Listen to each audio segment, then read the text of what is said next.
Excel, what's happening? What's happening, world? It's your boy Benson Strax, aka the Big Fish, aka MJ Buddha. And yes, sir, we are back, season 2 TMM. You know what I'm talking about, man. Yo, shout out to everyone who showed us love. Season 1 was lit, the artists were dope, your vibe at home was lit.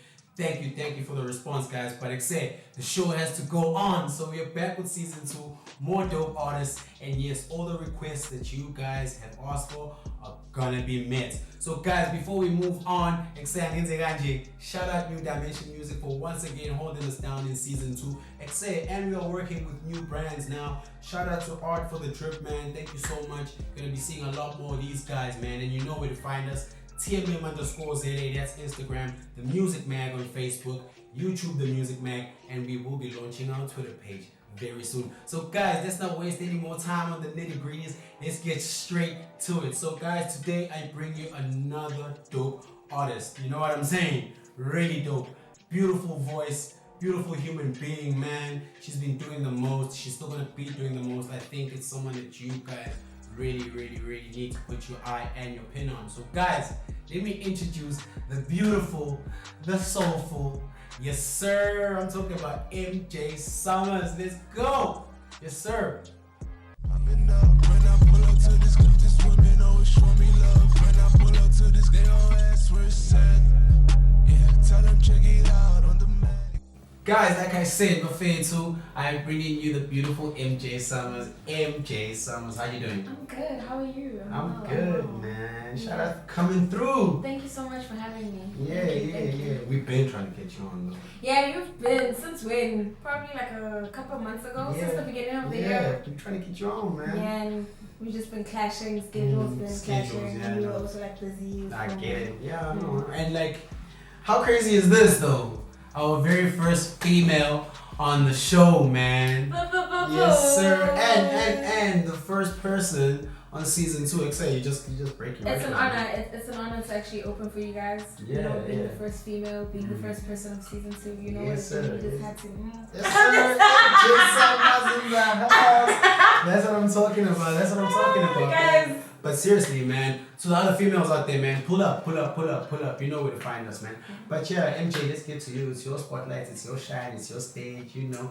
Okay. So this is where I want to start, man. Okay. You know, because we had a little bit of a thing of says what questions I should ask and what not. She like literally changed the script. No, to be fair though, it's not like a diva tendency. Yeah. It's just I've heard those questions so many times. Yeah. It's like I try so hard to answer them in a different sense and. Now it's just the same. It's just the same thing. You can only do so much. Yeah. Okay, no, this is where I'm gonna start with MJ Summersx, guys, because me I do my research. I did. All right. This is where I want to start. I want to start with your family. You know, so I've picked up that your family is very musical. You know, just take us through that. Where do I even start with that? I basically grew up around a very musical family. I used to sing with my aunts in the kitchen. They used to teach me how to harmonize. Some of my cousins or uncles are instrumentalists. You know, they played music in the church. You know, I grew up in the church, but the music around the church and the ministry. Basically everyone and anyone can sing within my family. If you couldn't sing, then you'd be like an instrumentalist, so they played drums or keyboard. So eventually we just ended up singing whilst the others played their instruments or whatever they could do at the time. But that sense of rhythm and soul and music, and you know, I learned it from a very young age because it was just something that's always been around me. Yeah. And like, aside from the singing from like at church, you know, like what was your influence aside? Because I know if you're singing in church, it's gotta be gospel unless of course I don't know. You can't be singing Brian McKnight.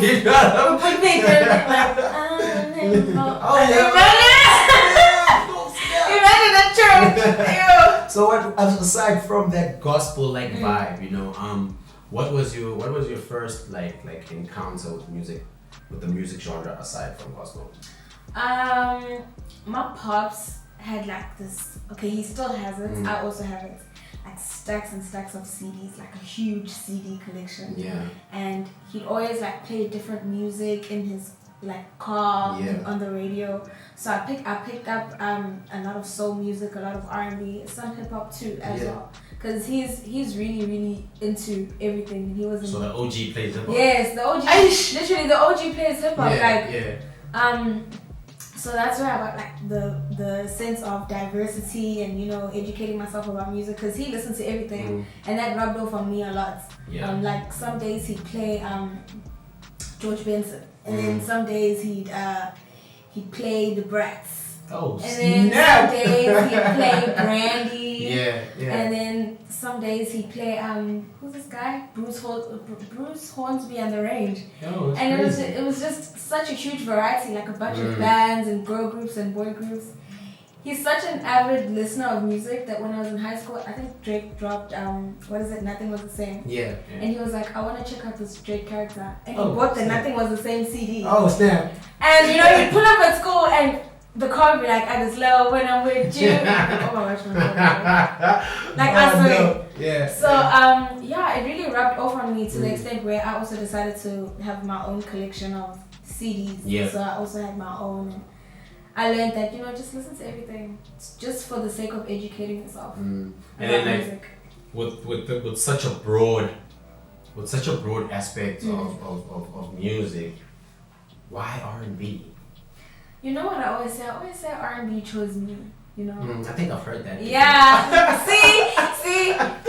Yeah. I always say that R&B chose me because I don't know, it just happened naturally. I can't pinpoint to specific days. Yeah. But when I was like 12, 13, I was obsessed with Joe Scott and like Lauryn Hill and the Miss Education, and those are the type of genres that really spoke to me. So when I first heard those artists and I was really into them, I took it upon myself to start listening to more of other artists that more or less do the same genre or in the same spectrum that they're in.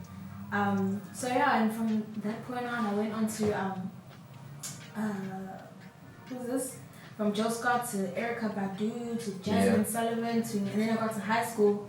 One of my homegirls introduced me to Janae Aiko, and then from that point on, it's just R&B. I listened to everything that was R&B. There's R&B soul, alternative R&B. So I was just really into it. Like it chose me in moments where I didn't even expect it, and it's healed me in many ways. And that's dope, because like listening to your music as well, like you've got a very like grown up thing about your music. Like that's what I pick up from it. Like you seem like you know what you're doing. You know what I mean? Like I don't know, Shabda, you've got a very good facade here. I don't know, but like your music is very grown up. Like and I actually had this question in my head. I was like, I wonder how she would sound on a piano joint, you know what I mean? So will you ever jump on a piano joint with the whole trend that's happening now? You know what, I always say that, and this is like the thing that I literally always say, the creative process is always unpredictable. Yeah. So I don't know.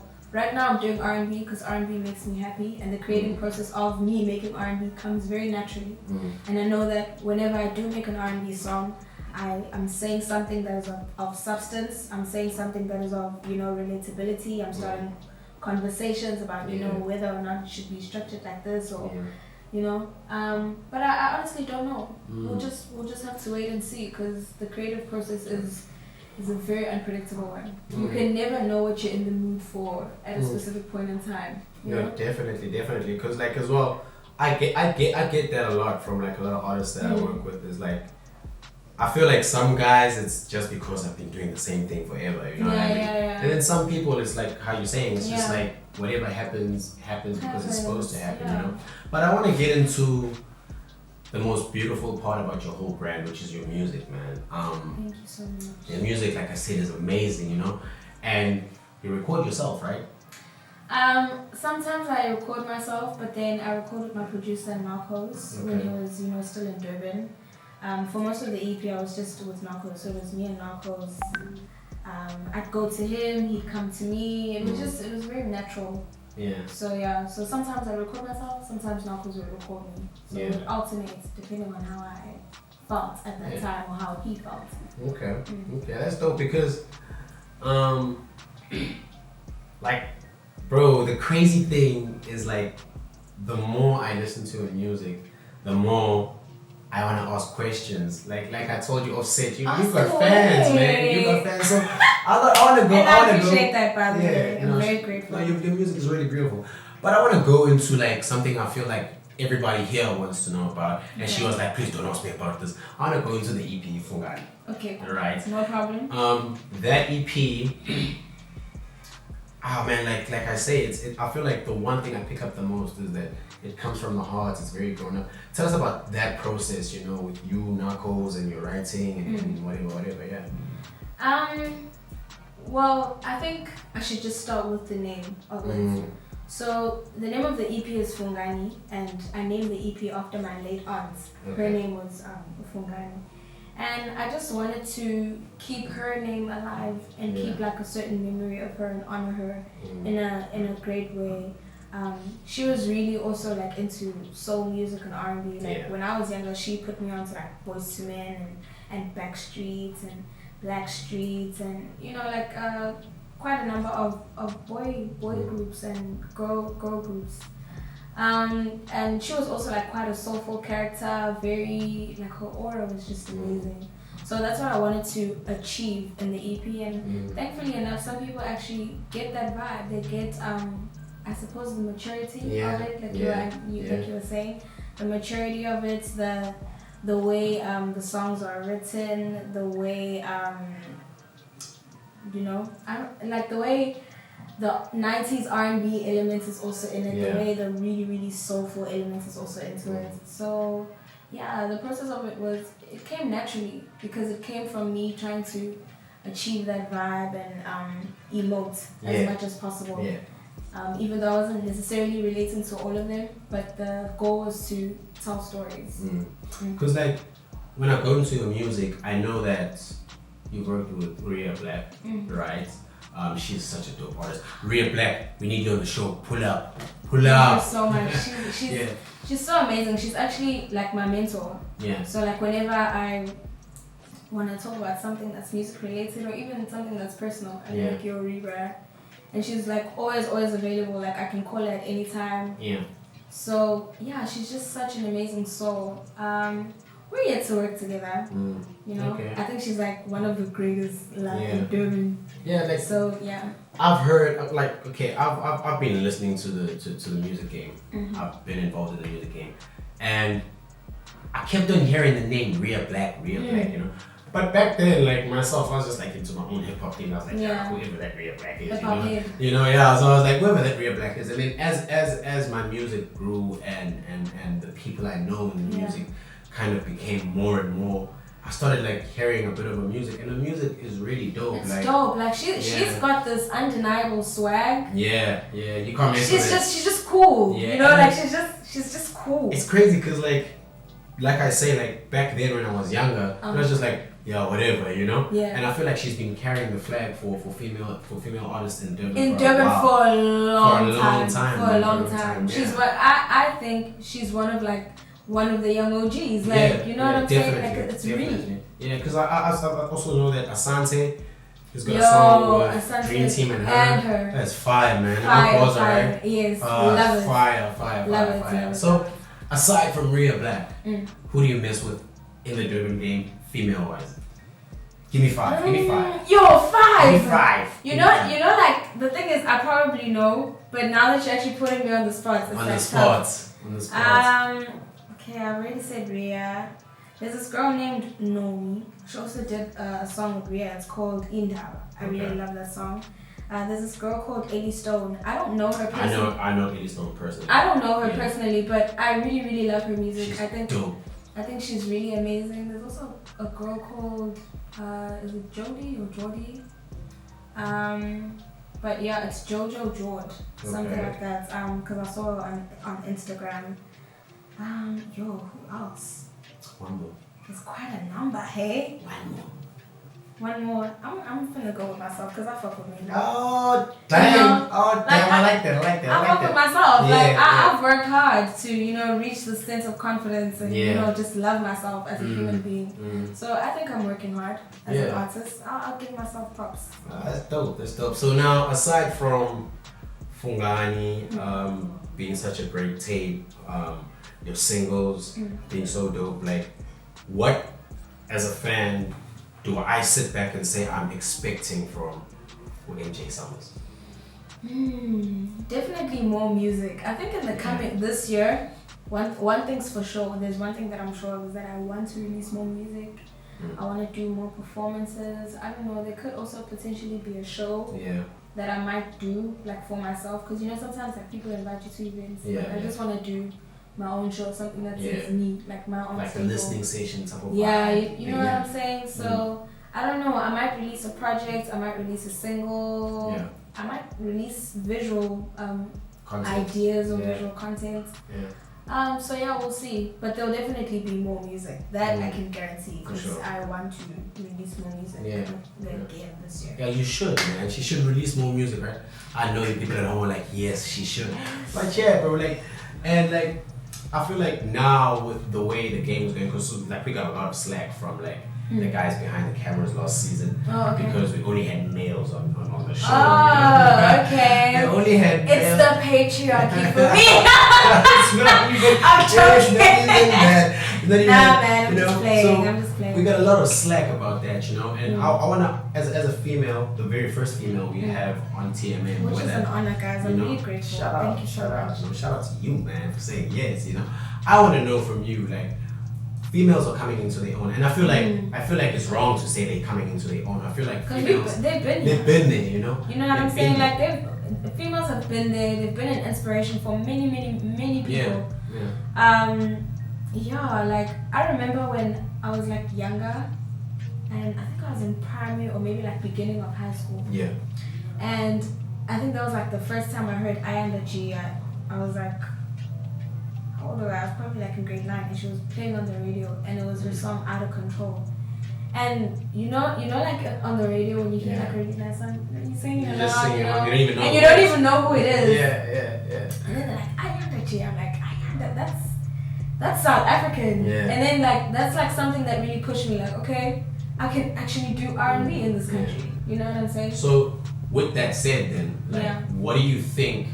Because like I feel like there isn't even a gap. I just feel like there's female musicians and there's male musicians. You know, what do you think? Battle of the Sexes. Yeah, you know what I mean. What do you think the females in the game right now need? You know, like what do they need? That extra push, that extra wow. What is that like from your perspective as an artist and as a fan of other artists? Yeah. Like, what do you think is missing, or what do you think is the thing that makes it seem like females are slightly behind the males? You know.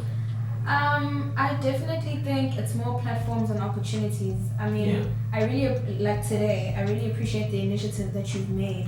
You know, by listening to your listeners and people who watch you, to actually get a female on the show. So it's just a matter of creating more platforms and more opportunities like that, inviting more females to do certain things, filming more females, getting more female events, especially in this city.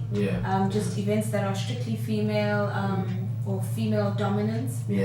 I think it's just platforms and opportunities.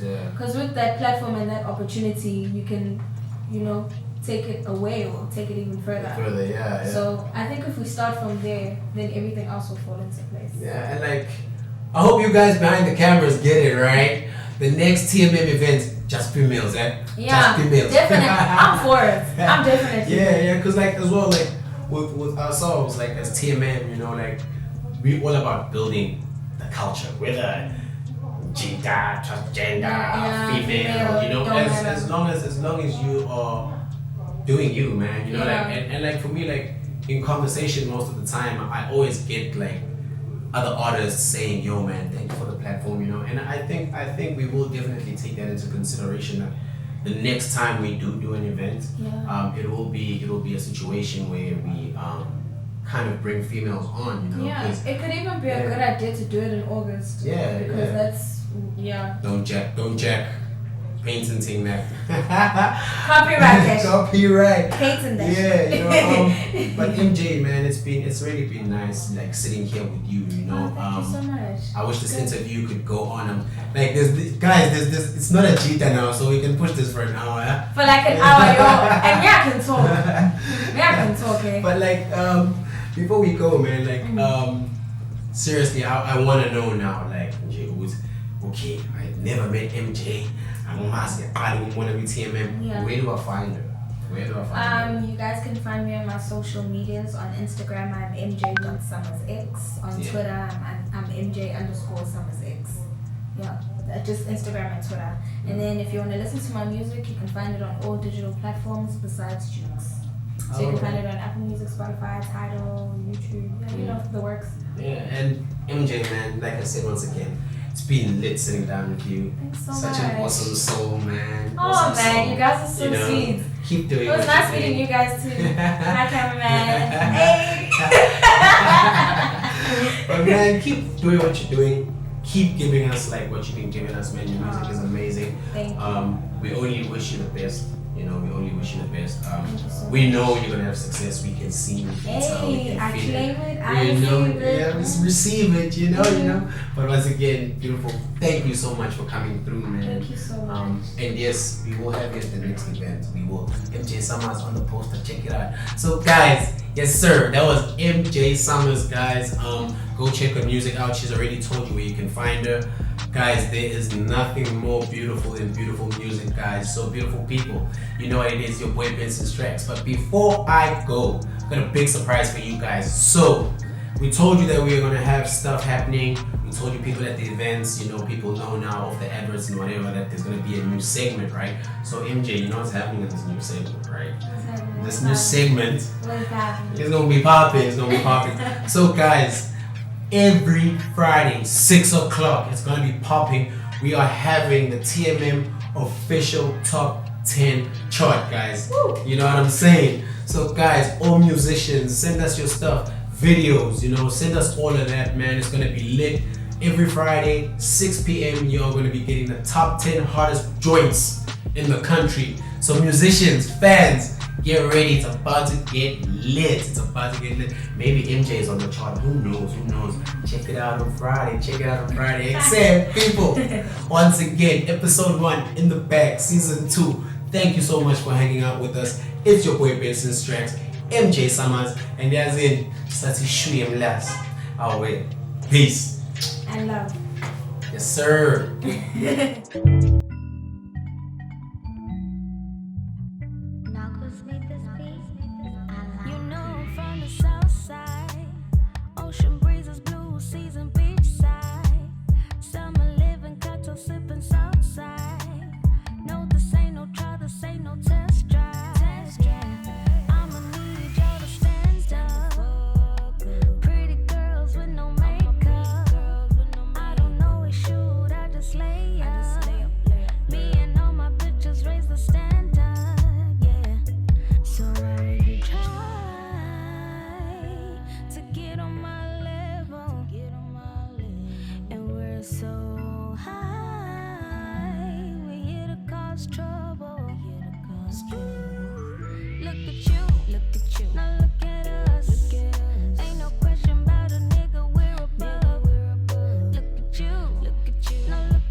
So I see, man, the glaciers give it up.